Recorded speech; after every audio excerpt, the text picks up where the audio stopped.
Welcome, NCFA fans, to week 6 in the NCFA. We've got some of the usual suspects today, and we've got a special guest for you. So I'm Nic Bongers, the media coordinator for the NCFA, and joined with me is Dave Mogensen, the director of football operations, and we have a special guest, the head coach of The Ohio State University, Coach Grega. How you doing, Coach Grega? Good, Nick. Thanks for having me, guys. Really appreciate it. All right, so you know the score. We're going to jump right into it. We're going to recap week 5. We've got players of the week from last week to highlight. We're going to cover the new power rankings. The power rankings are actually going to be out brand new by the time you see this video, so this is going to be a recap of the last week's power rankings. We've got some video highlights, scores around the NCFA, and then a week 6 preview. And at the end, as we have time, we're going to cover one of the highlighted matchups that's going to go on at the end of this week. So stay tuned. So big shout outs to the players of the week last week. We had Kenley Pierre from Sacred Heart. I think that we saw highlights from that in the last. There was a big interception, I think, that he did to seal in that game. And then, of course, on the offensive side, Kellen Gerenstein on Ohio State.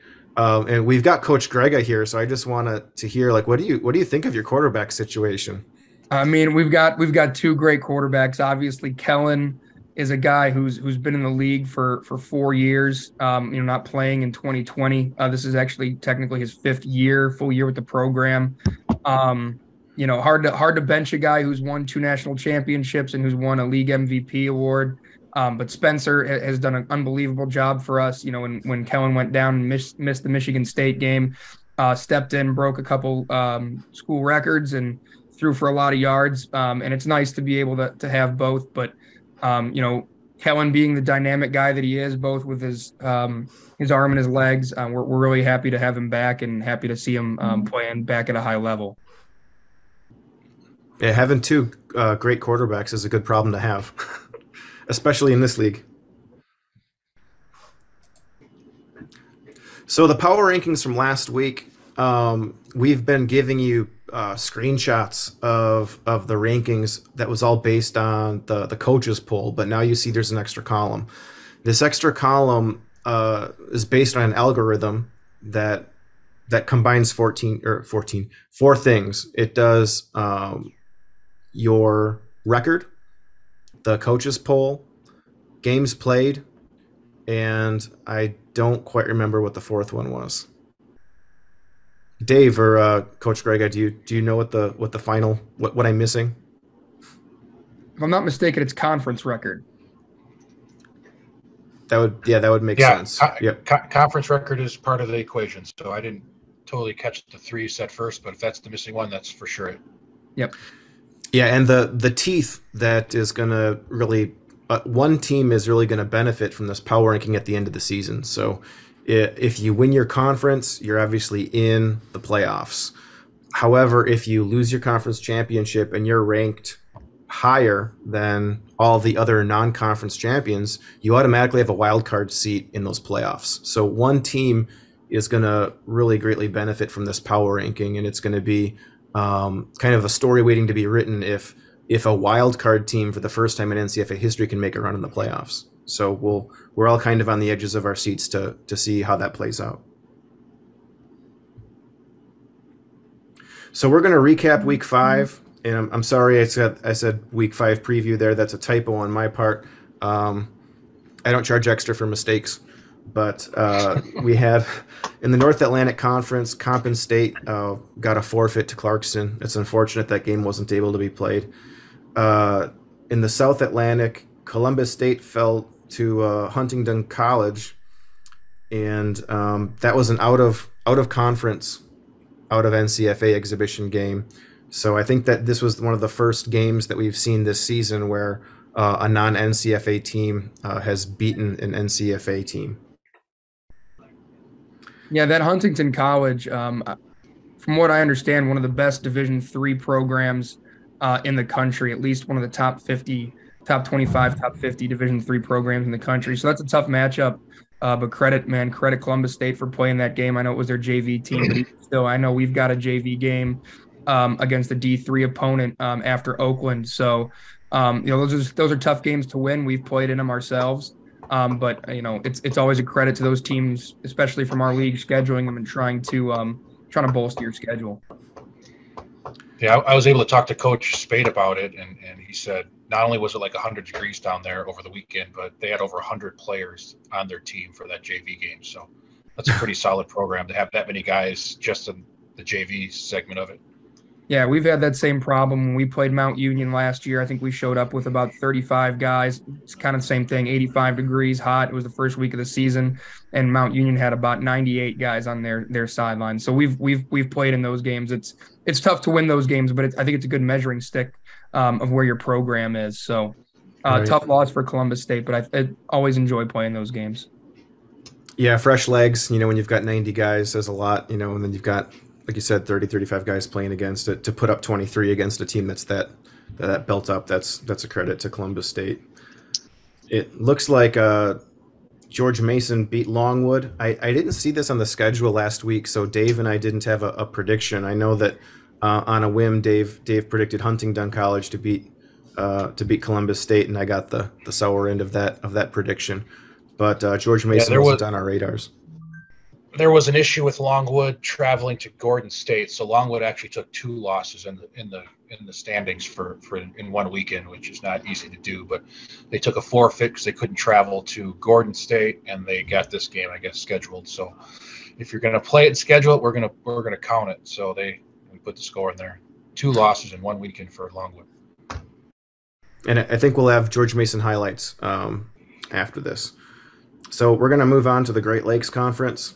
We had Milwaukee play at home against Loyola Chicago and beat Loyola 26-12.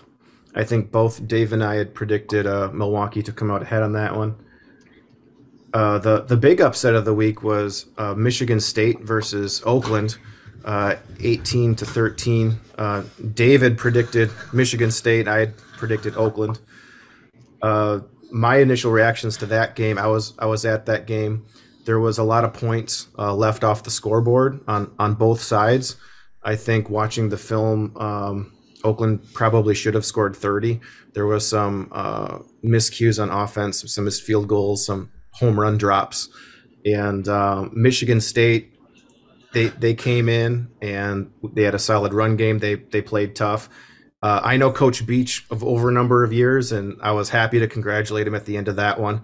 A hard-fought game on both sides. It was cold. It was windy, but it was a great game to watch. Homecoming week, we had 2 halftime shows with the OU cheer team and the Vitality Dance Club performing at halftime. So it was the real, big-time college football atmosphere, but just with bleachers that can hold 800 people and having every single seat packed. So, and Michigan State's fans traveled well. There was, at least maybe 50 or 100 people there just for Michigan State. So it was a great game, great to watch, and looking forward to more of those down the road. Yeah, I can speak for Michigan State, having played them.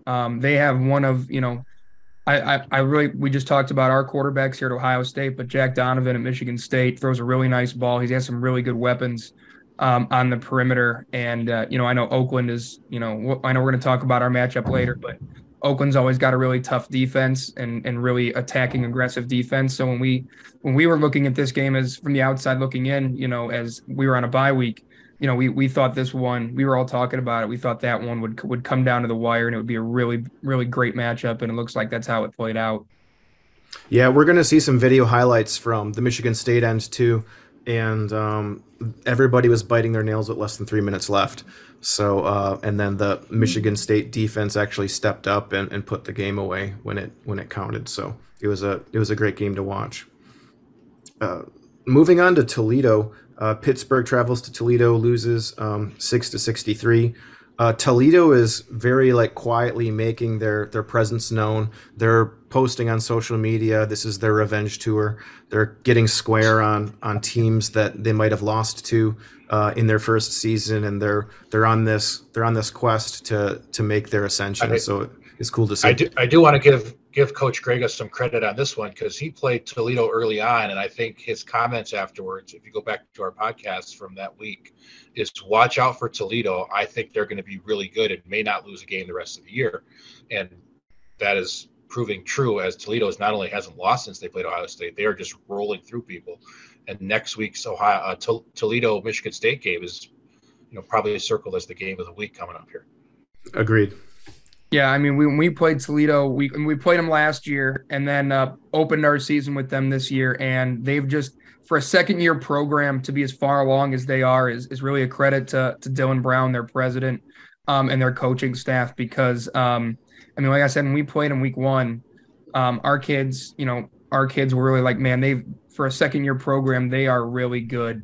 And they're going to be a tough out, like I said, for the rest of the year. And I'm just really impressed with, their quarterback play. They've got two, Brandon Motter is one of them. And then I saw they had brought in a second quarterback whose name escapes me, but they've got some really good quarterback play, really solid defensively, I think, especially in the secondary. So, anytime you put up 60 plus, obviously it's going to raise some eyebrows, but they're like I told Dave week one after we played them, they're going to be a really tough out for anyone who plays them.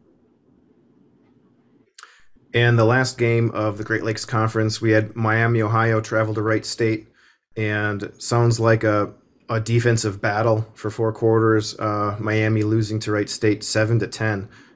This was one that I think I got away with, Dave. I predicted Wright State, the home dogs, to win, and I think that you just went opposite me to pick Miami, and that was a nail biter.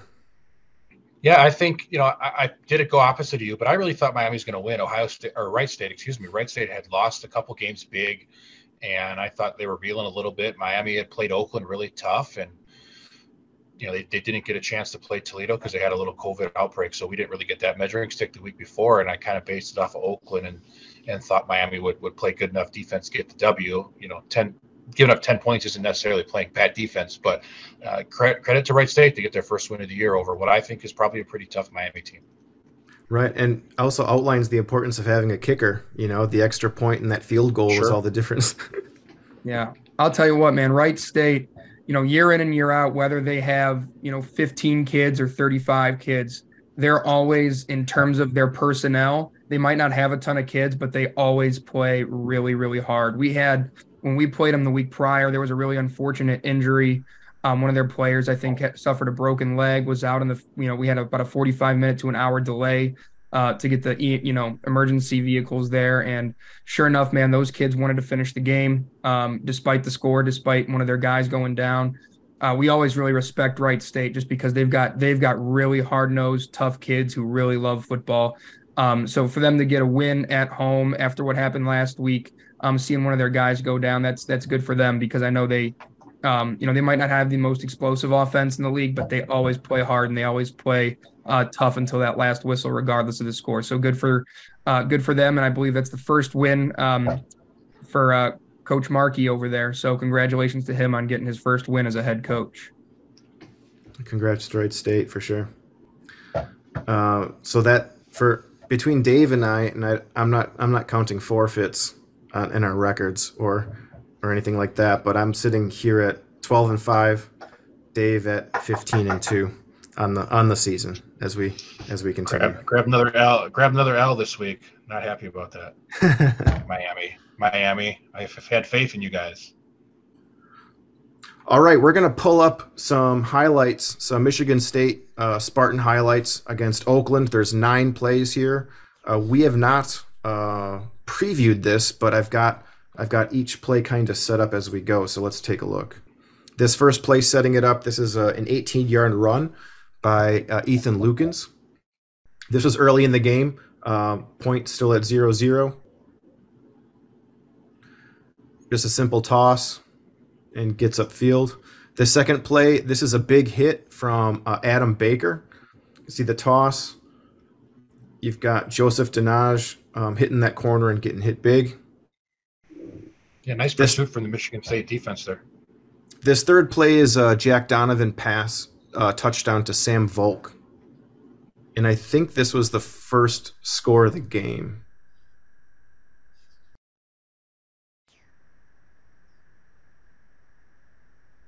We got trips on the left and a slot in the right here. Empty backfield. The right-hander. Boots left. Looks like it could have been picked off, but the right guy caught the ball and they score. Here's a tackle for a loss. Ahmad Kareem. Nice play, because there was a hole there if he gets past that first defender. That's a nice play by him. This next play is a sack by Hunter Throop.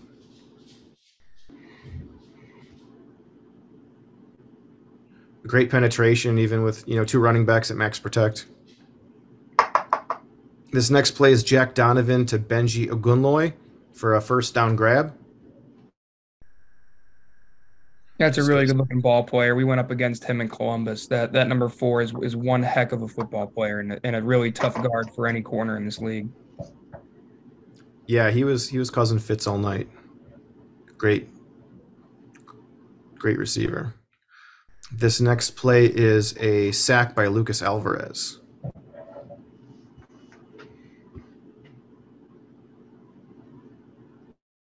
Might have been a little broken play there, it looks like. Yeah. Quarterback, running back might not have been on the same page. Isaiah Kirby on this INT.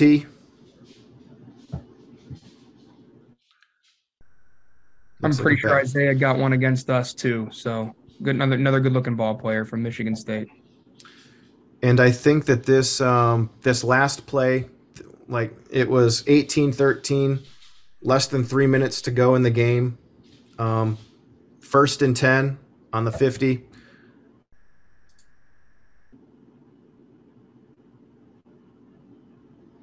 Yeah, you see Oakland had been in some tight formations. That was actually, now they're in a spread. That ended the game right there. That was the last play of the game. Yeah. So, yeah, great job on MSU's defense. We've been seeing a lot of clips from Michigan State over the last few weeks of doing the podcast, and I think they've proven to be an impressive team, both offensively and defensively. So it'll be interesting to see what happens this weekend with them in Toledo, and see who's going to get their second crack, feasibly probably against Ohio State. So I think Michigan State's a good football team.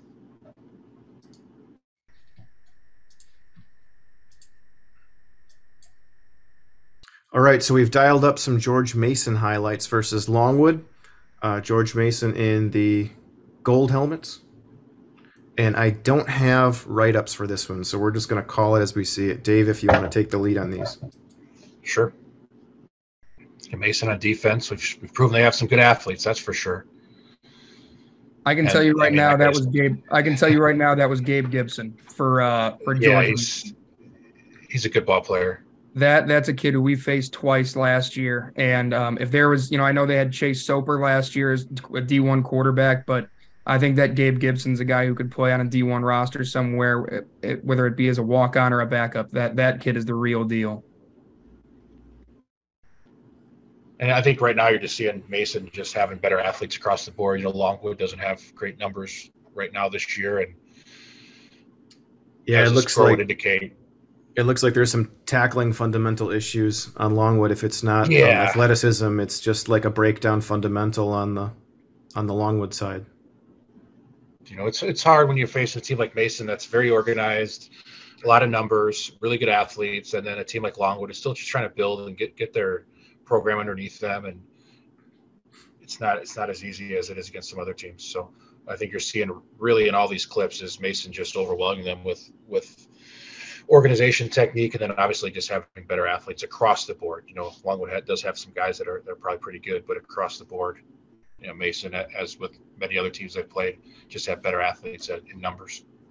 Yeah, I mean that's always a well-coached team, and I know they don't have Coach Poitras there. I know they have a new head coach this year, but having coached against them twice last year, even though they lost, their quarterback to the D1 ranks, I know that's a very talented football team, and I know they're still well coached, and we're able to, get some new coaches in there after Coach Poitras left. So they're always going to be a tough out.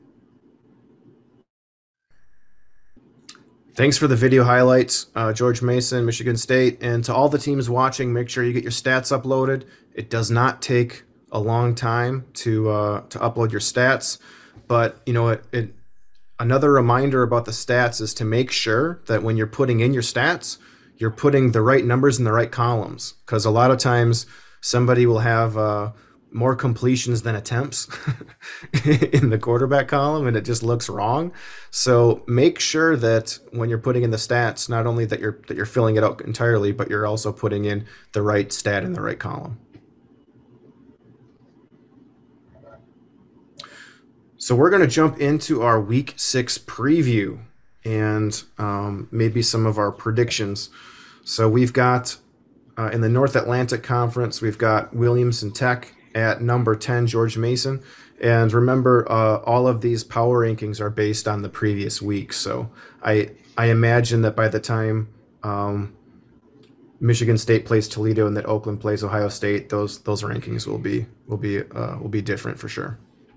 Yeah, definitely. And I think we saw Williamson Tech play Pittsburgh a couple weeks ago and put it on them pretty good. So I think this will be a good test for George Mason against a really good, Williamson Tech club that routinely they've been around for over 100 years, routinely has a lot of guys on their roster. So I can't remember last year if Mason beat them, and I know they play them every year. Maybe Coach Grega remembers that possibly, but.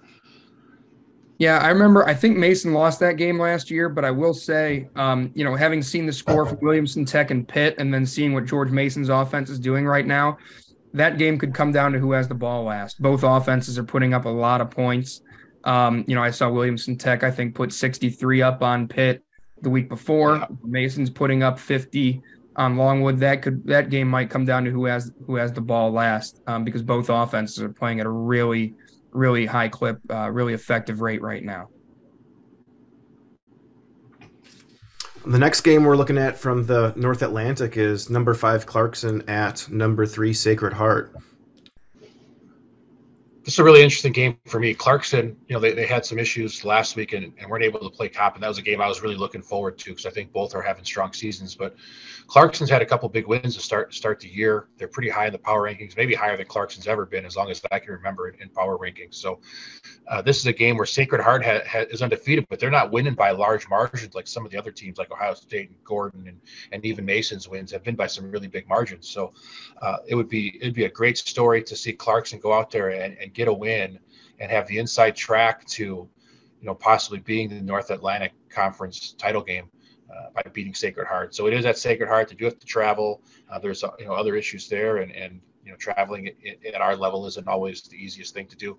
So there is some hoops and some adversity I have to face. But I think this is a really interesting game.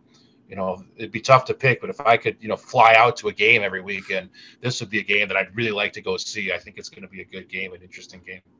Yeah, I think that game comes down to just coaching and preparation. I think you talked about it, Dave.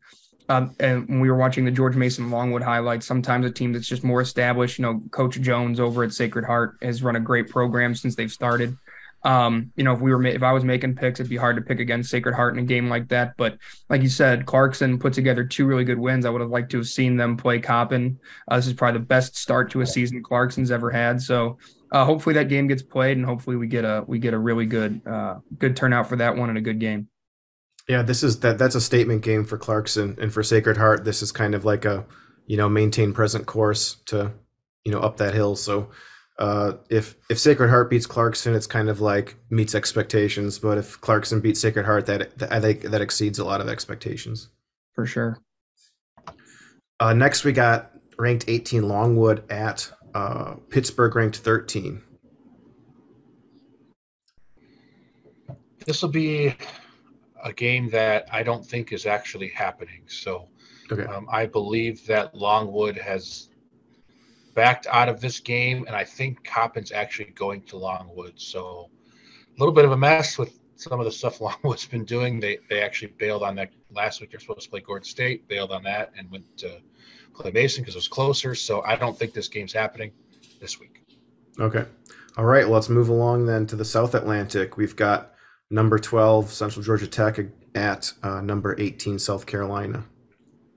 Yeah, Central Georgia Tech, total unknown, played their first game of the year this last weekend against a local prep school, 120-0.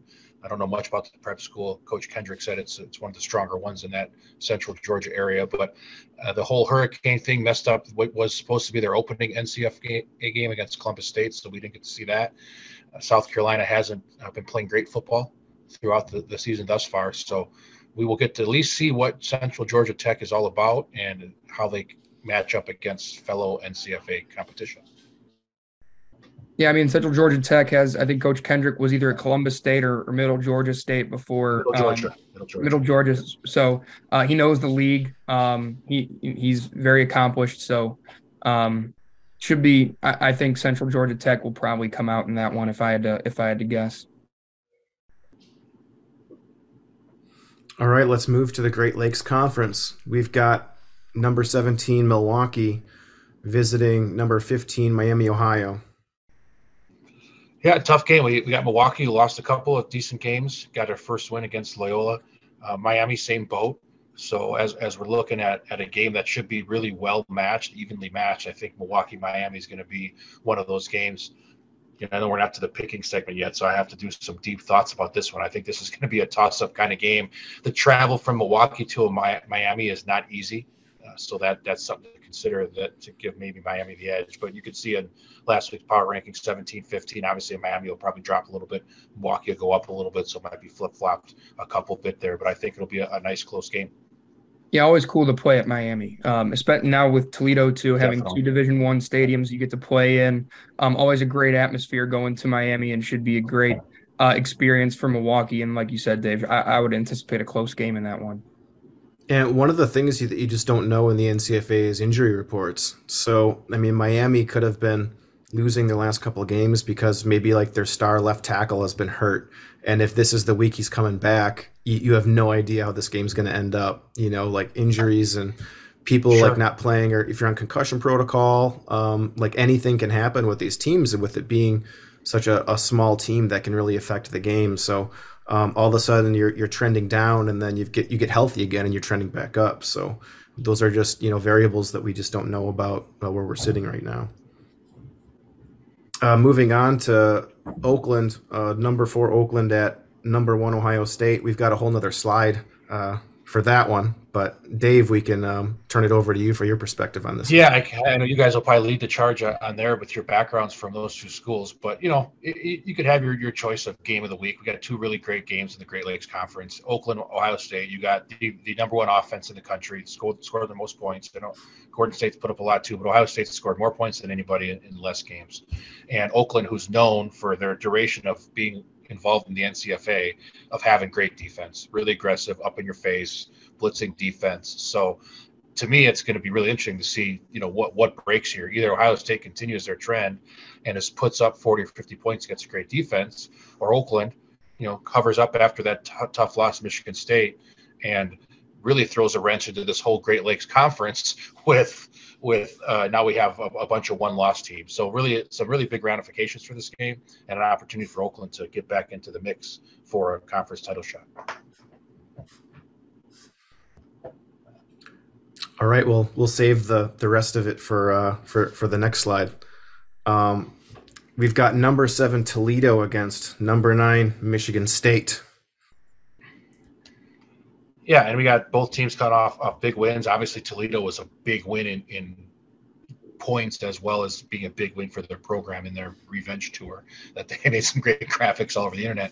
Michigan State, wanted to beat Oakland, wanted to continue to set themselves up. This is a must-win game for Michigan State if they want a chance to get back into the realm of conference title game appearance. So I really think what Toledo showed me, though, I'm a big Michigan State fan. I've been picking them every single week.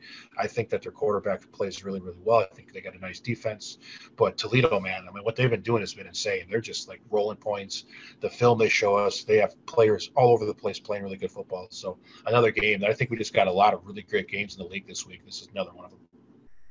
Yeah, I mean, that game, I'll talk about it, when we go into the picking segment, but that game, both teams have great quarterback play. If I had to give an edge, I'd say Michigan State might have slightly better quarterback play, but I think Toledo overall has a little more depth and a little more skill on the perimeter and a little more size in the trenches. That's going to be an unbelievable football game. I think it's the first time Toledo has to go on the road this year.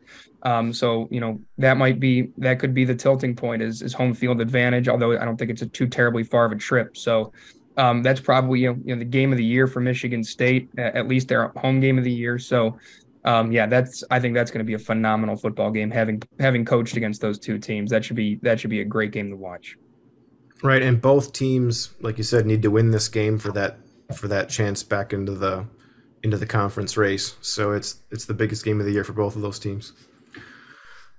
Moving on to number 14 Wright State at number 11 Loyola Chicago.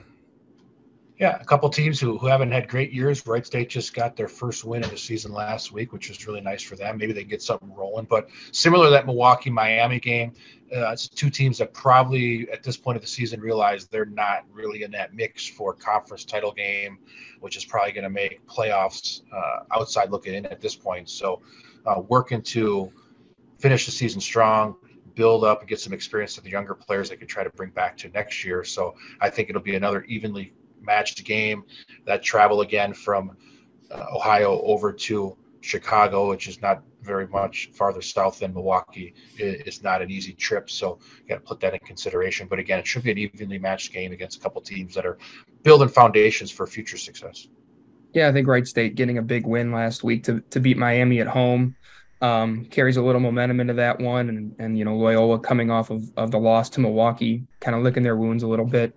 I think Wright State, like I said it before and I'll say it again, I always really respect their program because no matter where they are in the season, no matter where they are on the scoreboard, they always play really tough. So like Dave said, it's kind of, you're at that point of the season where your postseason chances are kind of dashed, but that's a team that loves football. That's a team that's really, you could tell they're a really close-knit bunch.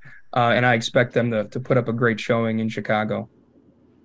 Yeah, evenly matched, like the evenly matched teams are among the most exciting to watch because sometimes when there's blowouts and things, it doesn't get as interesting. But to see two teams pretty evenly ranked and pretty evenly matched and looking for a win, they just want to win a football game. It's going to be one of those good games to hear about the outcome.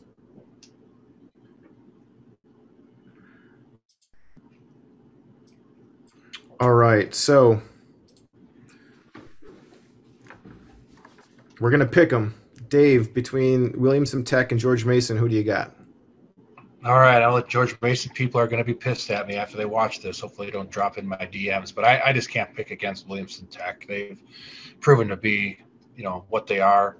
I know they're a club team, but they're really more like some of the tech schools or apprentice school or stuff like that in the past, which I think is the biggest reason they're not in the NCFA to begin with. But I'm going to go with Williamson Tech. I don't know much about them, so I'm going to go off of the intel that you just gave me. So I'll go with them too. Let's invite Coach Grega into the mix too. Who do you got for this game? Yeah, I don't know if I want to make picks because I don't want to give any fodder for other teams. I'll kind of give you my my key matchup, and I think for a game like this, I think it comes down to depth, and I think it's going to come down to who has the ball last. Having looked at both teams, from the highlights you've shown and from the scores we've seen, Williamson Tech put a lot of points up on Pitt. And George Mason, we played them twice last year. We know what they can do offensively. Obviously, a really talented bunch. I think that game might come down to who has the football last. I think that game could really go either way. But I think whoever gets the ball last puts themselves in the best position to win. Next, we have number 5 Clarkson, number 3 Sacred Heart. I'm going to go with Sacred Heart on this one, Dave. Yeah, it's tough to pick against Sacred Heart. Coach Jones and his staff, they do a fantastic job. Clarkson's just, kind of getting into the big boy football era this year and having some success. I think Sacred Heart will remind them of why people consider the Northern Athletic Conference having to go through Sacred Heart every year, so they get the W as well. Yeah, like you said earlier, Dave, it kind of comes down to in these situations, the more established program, which team is a little more organized. And you said about it, Coach Jones has run a great program since that program was founded. It would be really hard to pick against Sacred Heart at home in a game like that. So number 18 Longwood at number 3 Pittsburgh. We're thinking that this game might not happen. This is not happening. 100%. Okay, so we're going to update this right now. Central Georgia Tech at South Carolina, Dave. Yeah, I think, I don't know much about Central Georgia Tech. I've obviously talked to their mid, talked to Coach Kendricks. I know he came from Middle Georgia State, so I talked to him a lot. I haven't seen any video of them. I know South Carolina's hurting a little bit with numbers this year. They're just trying to get back into it. So I think Central Georgia Tech comes out and gets the W in this one. Agreed. Yeah, I mean, South Carolina, like you said, Dave, just trying to establish themselves back in the league, just trying to, build some momentum for future years. I think I read an article about their program too, where they're very, their coaching staff is almost all students, which is fine, and you love to see that kind of student leadership because you need that to be a successful club program. But I think when you're talking about a guy like Coach Kendricks, who's been established in the league, knows the ins and outs of the league, knows how to win games. Obviously, Middle Georgia had a ton of success in years past, having won a national championship. It'd be hard to go against them in a game like this. You're going on the road, so I guess South Carolina has a little bit of an advantage there. But I think ultimately the coaching aspect of it and the experience in the league is going to give Central Georgia Tech an edge. Moving on to the Great Lakes Conference, we've got 17 Milwaukee at 15 Miami. I think I'm going to go with Milwaukee on this one. I think you pick Milwaukee every week, Nick. So I'm going to, I put a lot of stock in these close games into the home team. I'm gonna give Miami the benefit of doubt for giving me a loss last week. I'm going to ride that train again. I think with Milwaukee coming there, I think Miami's going to play the defense necessary to win a low scoring close game. Yeah, I think we've seen a little bit of film on Milwaukee. We haven't seen a ton from Miami of Ohio. We play Miami every year. That's another big rivalry for us in addition to the game this week. But I think Milwaukee, I think they're really, really well coached. From what I've seen, I think they're just lacking a little bit the skill that they need to execute their schemes, but they do have a great scheme in place, and they're continuing to build that program. I think this is another one where I think it's gonna be low scoring, but I think the team that has the ball last puts themselves in a place to win, because I think this will be a really tight game. All right, number 4, Oakland at number 1, Ohio State. Dave, who do you got? I no pressure. I don't think I can pick against Ohio State. I mean, what they're doing, and I'm not just saying this because Coach is on with us this week. I mean, what they're doing every week, we've seen plenty of film of them, and they're just beating the brains out of people right now and doing it very nicely and professionally and all that. I just can't pick against OSU. For as much as I respect Oakland, I can't do it. I know what you got to do, Nick. I know what you have to do. It's okay. I get it.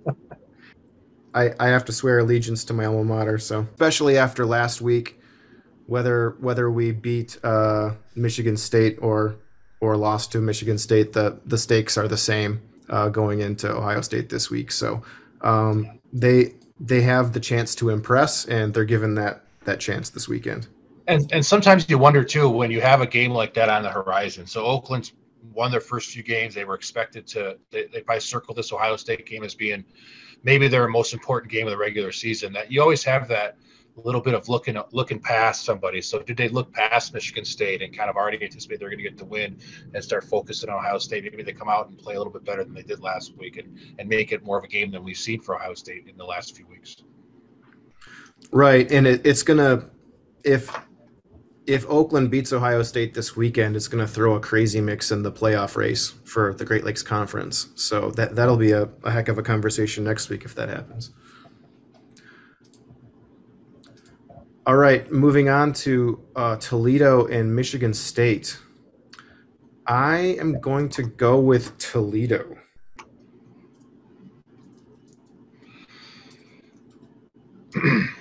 Yeah, this is the tough one for me. I mean, I think Michigan State's been playing some pretty good football, but I'm going to second you on Toledo here.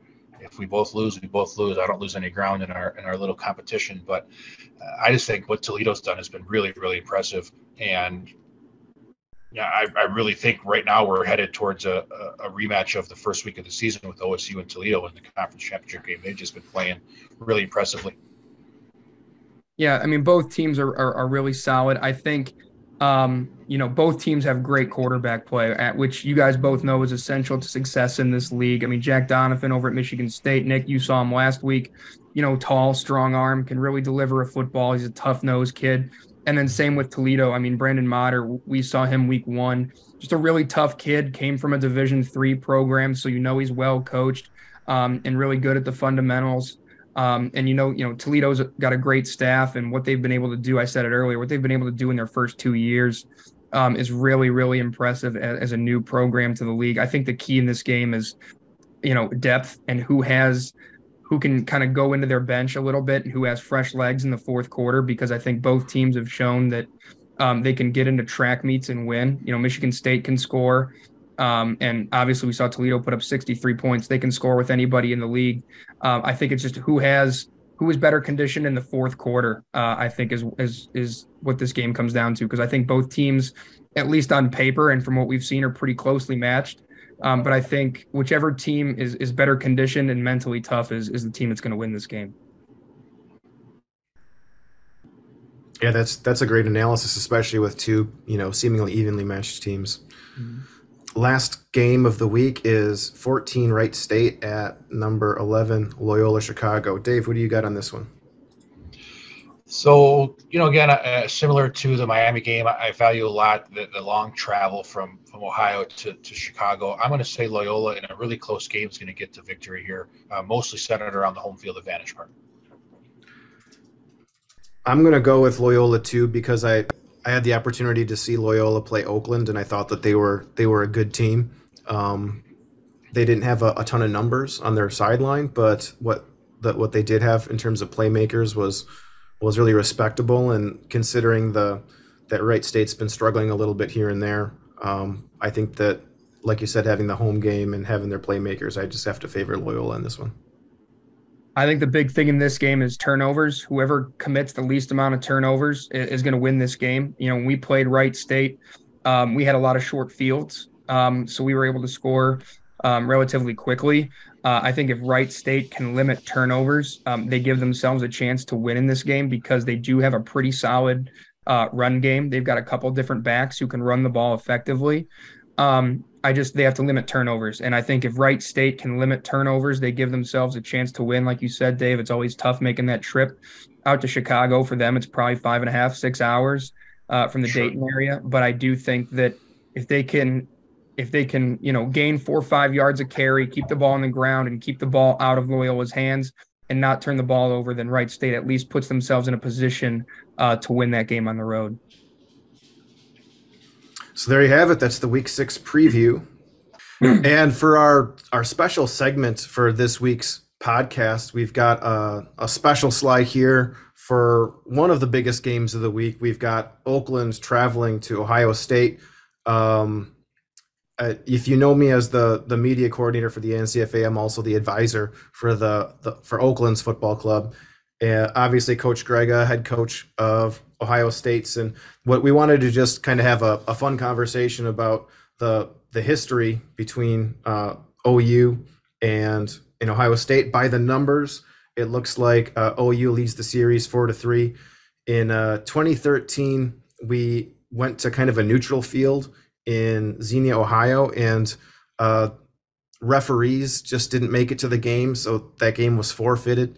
Mm-hmm. Did you play in that game, Coach? Yeah, I was a starting quarterback for that game. Okay. Actually, back in the day, and yeah, that was just an unfortunate situation where I think we were technically the hosts, and our president at the time, the refs were unwilling to travel from Columbus to Xenia, and unfortunately weren't out there, so we had to take the forfeit loss. But like you have on the screen, we played to a 27-27 tie, and those were two really evenly matched football teams. It's a shame that we weren't able to get refs out there on our end, because I think that would have been, again, as the score has on there, with a scrimmage, with coaches kind of officiating, it would have been close. So yeah, unfortunate, especially on our end, and our president and our officer board back in the day. But I thought that was I remember playing in that game. It was physical and, kind of set, I think it was Oakland's first year in the league, if I'm not mistaken. So right.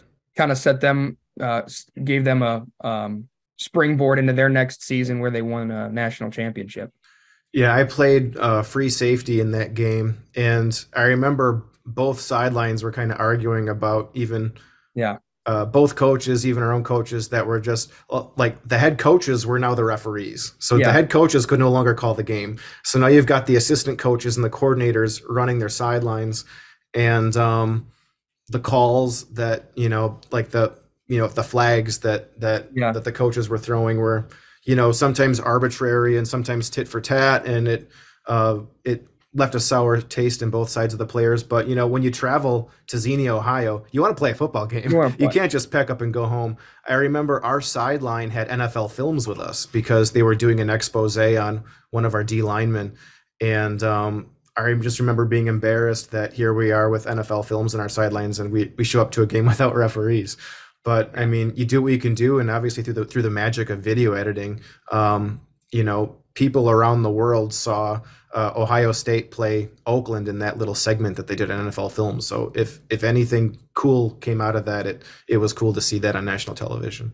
I remember two stories from that game, that being the first one. And it was kind of a chippy game, obviously, when you don't have officials there. And you mentioned being embarrassed about NFL Films. We were embarrassed as a program because we were technically the hosts and didn't have refs. But the other story is, you mentioned the NFL Films. We had no idea that you guys had that. And I remember sitting at home like 3 months later, it was Christmas break. And I'm sitting at home on my couch with my parents, and I get like 5 or 6 text messages, and they were like, "I'm pretty sure I just saw you get sacked on at halftime of the Bengals Steelers game, or whoever's playing that weekend." And I'm like, "What are you talking about?" And then like 3 people sent me the video, a picture of me getting sacked or getting tackled, and they were like, "This literally just aired on Channel 3 5 minutes ago." So Oh man. that was I remember that very vividly. Yeah, I think that like NFL Films called and said, "We're doing a piece on one of your players. Like, can we?" And it was like the week of, and I was like, "Well, what do you want to? Why are you interviewing one of our players? What is this even for?" So it was kind of all by the seat of our pants too. And like you said, when it's the first year ever having a football club, and you're just trying to figure things out as a team, and then all of a sudden NFL Films knocks on your door, you roll out the red carpet for them, no questions asked. Absolutely. Yeah. No questions asked, especially when you're a first year program, like you said. That the second year, 2014, I played that season as well. Ohio State came to ours. We weren't playing on our campus yet. We were playing across the street on a high school field that was very, very close to our campus. Yeah. And we got the win 48-3. I remember in the third or fourth quarter, we were there at 48 points, and I was the placeholder for extra points and field goals. And the head coach said, "Do you want to run in a 2-point conversion?" And I said, "Sure. What do I have to do?" They said, "Well, just take the ball and run in," because I'd been wide receiver. I was a placeholder, whatever. So I would have made it 50-3, but I could not get my 2 yards to get the 2-point conversion. And I wanted to keep the ball in play because there was just a brick wall in front of me. There's no way I was getting through. Remember this vivid as day. So I lateraled the ball back behind me, thinking the quarterback was back there. There was nobody back there. So I just fumbled it. I just lateraled the ball back to nobody. And I saw that, and then everybody kind of went to get the ball, and I just jumped on the pile. But I just wanted to keep the ball in play at that time. So that's the one memory I've got from that game. I was not there for that one. I had since left the program and was pursuing a journalism degree, and was covering Ohio State football, varsity football, for the school paper at the time. But I've heard stories of that game, I think Ohio State, we might have took the lead 3-0, and that was it. That's all we got. Oakland kind of dominated after that. And then, the next season, 2015, 28-7, a little bit closer. And I had started to become back involved as an assistant coach at the time in 2015. And if I remember correctly, there was a really great moment where an OU player who wouldn't normally otherwise get to play got to go in and run in a late touchdown. And it was just kind of a cool moment for both sides to see something like that. Yeah, we had a water boy who was a teenager. He might have even been college age, but he was special needs and was with us that entire season. And I think that we suited him up no matter what for the game, but we kind of talked to your coaching staff and said, if there's less than a minute left and we have the ball, and there's no chance of the game going the other way. Either way, yeah.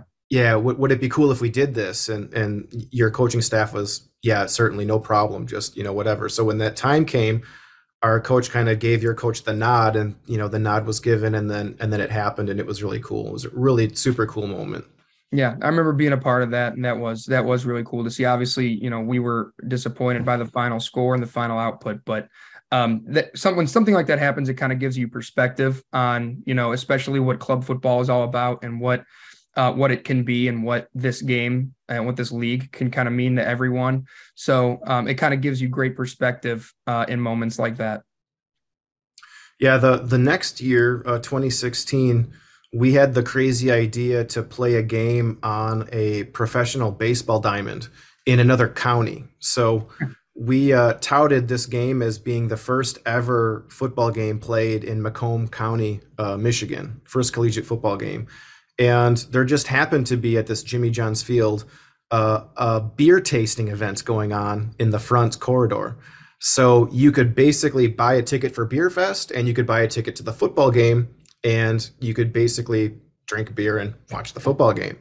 Our university held us to the coals for this because we did it outside of their purview. And when the game actually happened, I went up to one of the luxury boxes up top, and there were some OU people enjoying a beer and, having a good time, the same people that might have been yelling at us for doing it. That was interesting. Yeah, I was an assistant on the team, but did not make the trip. Again, I was still pursuing a journalism career at the time. And I have heard stories about that game. And, that was outside of our most recent teams in 2019 and 2021. That was probably up to that point. 2016 was probably the best club team Ohio State had up to that point, at least since joining the NCFA. And I understand, from those who were there, it was a really tight, closely contested game, and probably the best team that OU ever put out there. I think 11-0 and won the national championship that year. So that's cool that to put club football on that kind of a stage is really cool, and I think that's great marketing from that perspective. Having a beer tent and a great way to get people out to the game, but wish I could have been there for that one, just if nothing else for the atmosphere, because that would have been a pretty cool atmosphere for club football, I think. Yeah, I've got vivid recollections of that game as well. So I do a Kiss tribute band. I shaved my beard off, put on the makeup, we do Kiss songs. So my Kiss tribute band performed at halftime.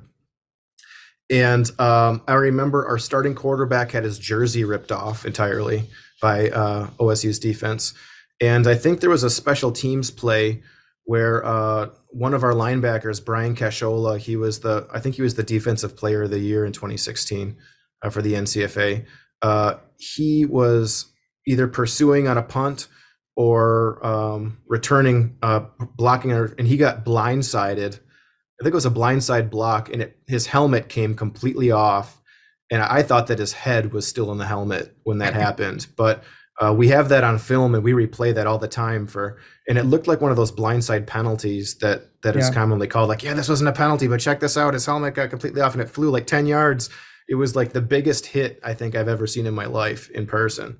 So I always have those. And I think that game was going to go into overtime unless Oakland scored. I think there was like a last second score in that game to put us over the top, because that game was so tight. And so like it was like one of the most barbaric games I think I've ever seen. And the turf, like when you're running over the infield and you get tackled into that dirt, it was just something that we thought was really cool, but something that we didn't think we ever wanted to do again. Yeah, it kind of becomes almost a safety issue when you're getting tackled onto that hard dirt, but still sounds like it made for a great atmosphere for college football. Right. 2019, I wasn't at that game. Yeah, so 2019, that was my second year as head coach, going into my second year as the head coach of our program. And, we had gone through, I took over the program like a week before the 2018 season started. There was a very last minute change in leadership that the program decided to make. So I remember just the lead up for this game was big because it was my first time having a full off season to kind of run the program as I wanted to run it. And I just vividly remember, Oakland was coming off of technically a runner-up, but, Apprentice had been booted from the league. So Oakland was, the number one team in the country coming in. They had played for the national championship the previous season against Apprentice. And so there was a lot of lead up to that game for us. And I just remember Oakland went down and scored on us right away. I mean, went down the field. Our defense was like a sieve.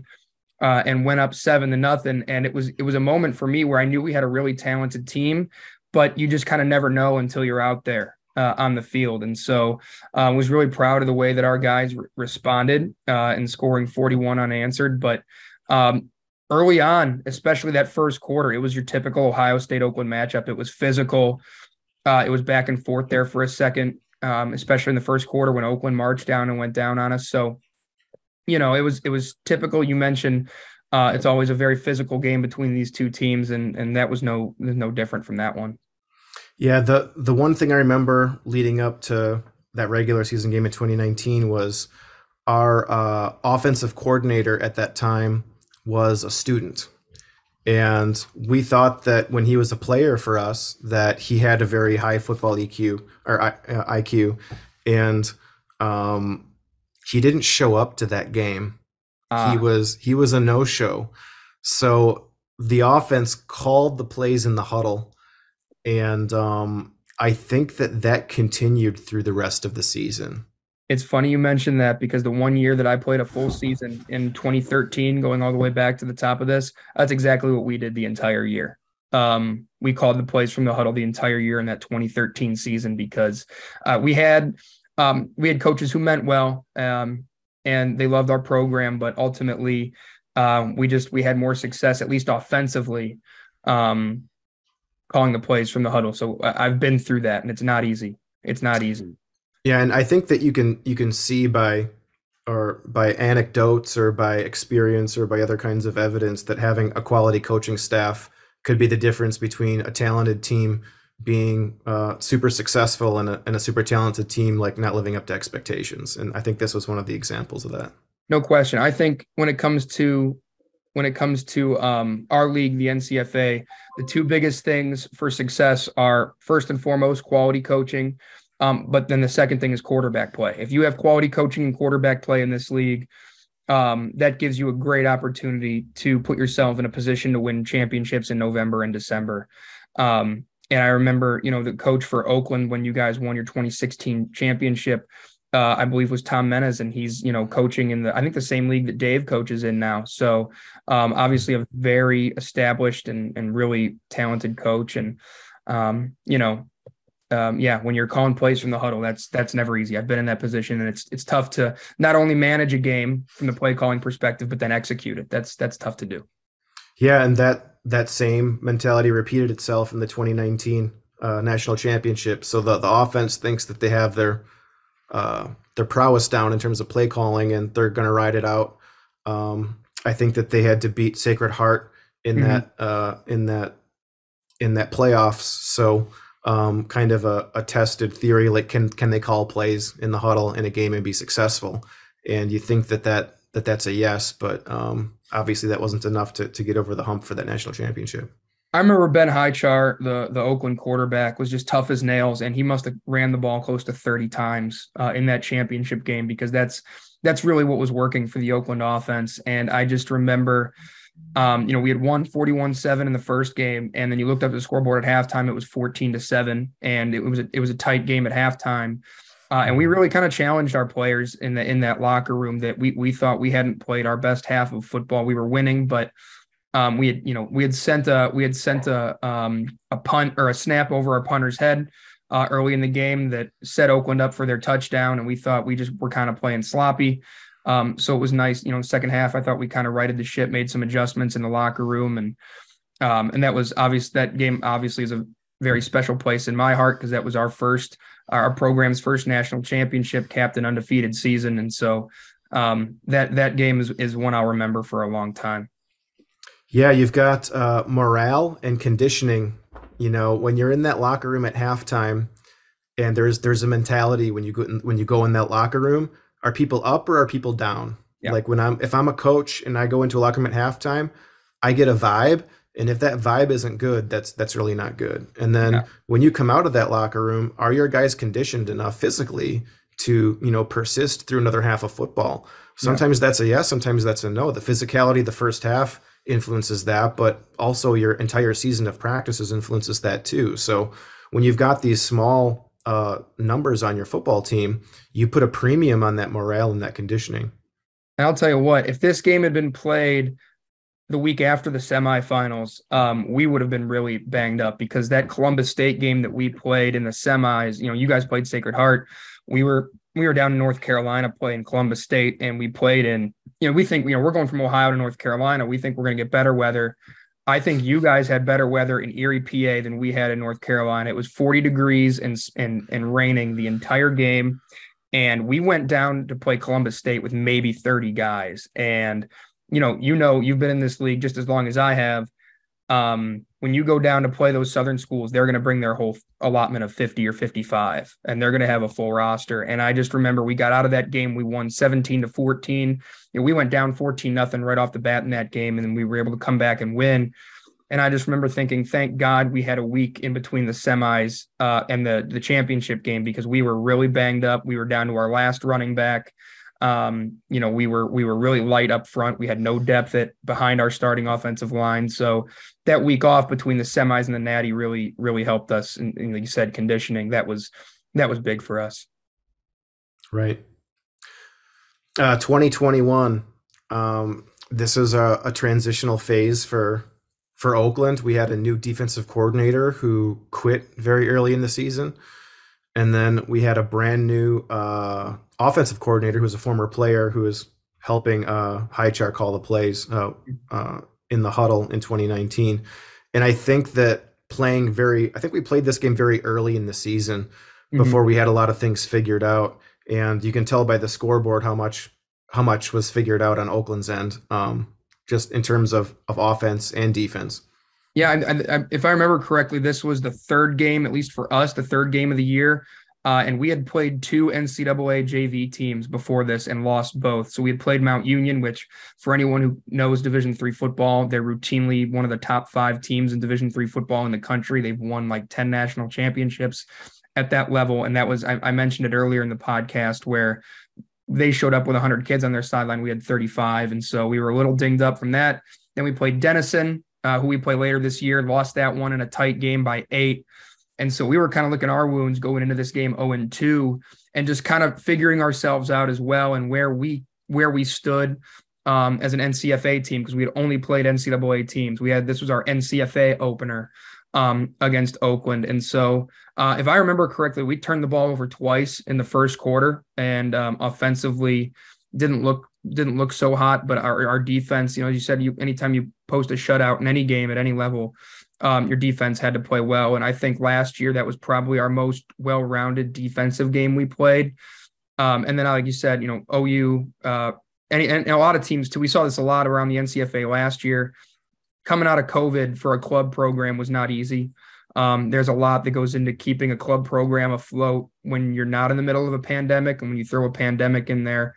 That obviously, that hurts a lot of teams. But like you said, after this game, I think Oakland ran the table or came close to running the table and still won their conference. So, and that kind of leads into this year. I think it's, we always know Oakland's going to have a really tough, really aggressive attacking defense, and they always really play well in the trenches. And so our guys are going to have to be ready.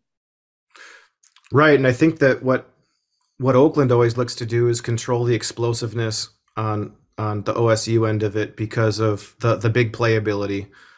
I think, like you said, if our defense can help control the speed of a game, 3 yards in a cloud of dirt, that's kind of more our style. If it's going to be a shootout, we really rely on our defense to do those things in our offense. They've got a lot of playmakers, and there's I always think that there's like glimpses of explosive here and there, but it's not a constant like it is with Ohio State. So I think that kind of plays into the Oakland approach as well for this game. It'll be interesting. I'm not going to be at the game this weekend. I only attend the home games, so I won't be won't be there to shake your hand at the end of it. Yeah. Unfortunately.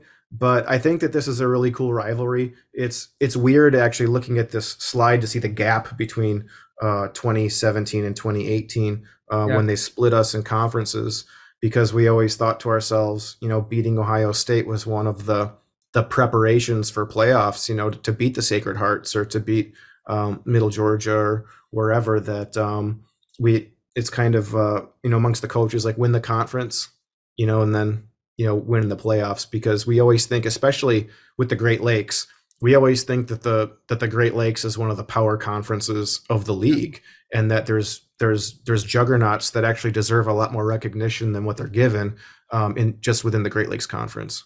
Yeah, this is a game that, just like you said, is circled on our calendar. With that team up north not having a club program, this is kind of the big rivalry for us. Like you said, not having it for that 2-year span in 17 and 18 did feel a little weird. But we love playing this game. It's one of those things where it's always going to be physical. It's always going to be, who can win at the line of scrimmage is going to win the game. And, our kids love playing in this game. And it's always a treat. We got to go up there last year. That was my first time up in Oakland, was last year. Getting to see the facilities you guys have up there, and really great atmosphere there. And, for us, getting to play in the shadow of the Horseshoe, we're going to have a great atmosphere. I think on Sunday afternoon, we're supposed to have great weather on Sunday. So, and then, Nick, and for anybody else who can't make the game should be live streamed as well. So, an opportunity for those from Oakland who can't make the trip to still be able to watch the game and engage in it that way. So, yeah, I love this rivalry. It's something, I've been a part of, looking at it here, 1, 2, 5 of the 7 games I've been a part of, as either a player or an assistant coach or head coach. So always look forward to it. And I think it's going to be a great matchup on Sunday. And we'll try and get those links posted on the Facebook page. And if we can share it from the NCFA Facebook page, maybe we can get some links out to folks that can't make it. Absolutely. So, well, thanks. This is a great conversation, Coach Grega. And like I said, I can't be there this weekend. So best of luck and best of health to both teams in that game this weekend. I look forward to a good one. All right, Nick. Thanks so much for having me. I really appreciate you having me on. And NCFA fans, join us next week for another edition of the weekly NCFA podcast. See you.